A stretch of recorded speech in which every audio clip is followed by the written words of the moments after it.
মতুয়া প্রভাবিত বাগদা, বনগা উত্তর, বনগা দক্ষিণ এবং গাইঘাটা বিধানসভা, এই যে চারটে বিধানসভার নাম বললাম, এই চার বিধানসভায় প্রায় 1,33,790 জন ভোটারের নাম বাদ পড়েছে।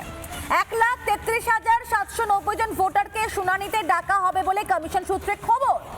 যাদের নাম কাটা যাচ্ছে তাদের নাম তোলার ব্যবস্থা করা হবে আশ্বাস দিয়েছেন শান্তনু ঠাকুরের অল ইন্ডিয়া মতুয়া মহাসংঘ।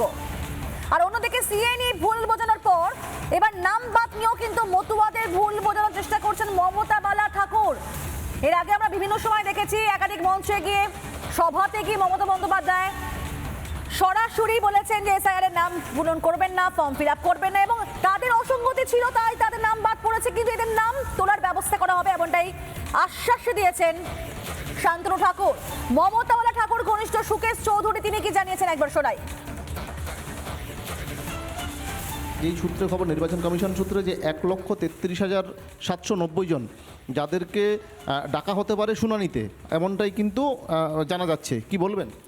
দেখুন, এই আশঙ্কা আমরা প্রথম থেকেই করেছিলাম এবং বারবার এটা নিয়ে আমরা বলছিলাম যে বিজেপি প্রথম থেকেই মিথ্যাচার করছে। শান্তনু ঠাকুর, অসীমবাবু, শুভেন্দু অধিকারী এরা বলছে সারা বাংলায় রোহিঙ্গা বাংলাদেশি অনুপ্রবেশকারী ভরে গেছে, আমরা হিন্দুদের কিছু করব না, হিন্দুরা তাদের একটি নামও ভোটার তালিকা থেকে বাদ যাবে না, বাংলাদেশি রোহিঙ্গা এবং বাংলাদেশি মুসলমান এবং রোহিঙ্গাদের নাম বাদ যাবে। কিন্তু আজকে নির্বাচন কমিশনের যে রিপোর্ট, তাতে এটা পরিষ্কার হলো যেখানে কোথাও মুসলমান রোহিঙ্গার গন্ধ নেই, সেই মতুয়াদেরই নামই বাদ পড়তে চলেছে। নমশূদ্র, রাজবংশী সম্প্রদায়ের, আদিবাসী সম্প্রদায়ের নাম বাদ পড়তে চলেছে। যে আশঙ্কা করেছিলাম, এটা নিয়ে মতুয়াদের মধ্যে চরম উৎকণ্ঠা তৈরি হয়েছে, বহু ফোন এসেছে ইতিমধ্যে। এবং আমি বলতে চাই যে এই উৎকণ্ঠার কারণে যদি কোনো মতুয়া উদ্বাস্তু এদের কোনো দুর্ঘটনা ঘটে, তার দায় পুরো শান্তনু ঠাকুর এবং বিজেপি, অসীম সরকার, শুভেন্দু অধিকারীদের নিতে হবে। মতুয়ারা ছেড়ে কথা বলবেন। আপনারা শুনলেন যে সুকেশ চৌধুরী কি বলেছেন, মানে এখনো পর্যন্ত ভুল পথে হাঁটছেন, শুধুমাত্র ভুল পথে হাঁটা নয়, মানুষকে ভুল পর্যন্ত বোঝাচ্ছেন। নাম বাদ নিয়েও মতুয়াদেরকে এখনো পর্যন্ত ভুল বুঝিয়ে যাচ্ছেন, কিন্তু প্রথম থেকেই ভুল বুঝেছেন বলেই তো এত অসঙ্গতি এবং তার জন্য নাম বাদ পড়েছে। এসআইআর ফর্ম পূরণ করতে বারণ করেছিলেন আপনারাই, তাই তো নাম বাদ পড়েছে।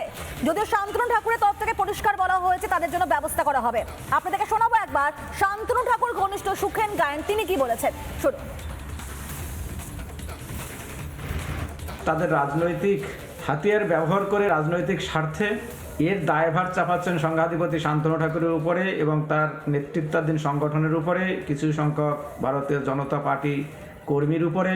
যাদের ভোটার তালিকা থেকে নাম বাদ গেছেন তারা কিন্তু শুধু মতুয়া নয়, তারা বিভিন্ন ধর্মাবলম্বী, বিভিন্ন সম্প্রদায়ের মানুষও তার মধ্যে আছেন।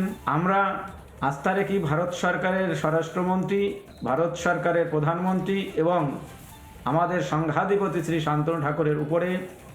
সিএর মাধ্যমে হোক অথবা অন্য কোনো আইন প্রণয়ন করে হোক, আমাদের উদ্বাস্তু শরণার্থী মতুয়াদের আবার পুনরায় ভোটার তালিকায় নাম নথিভুক্ত করবেন।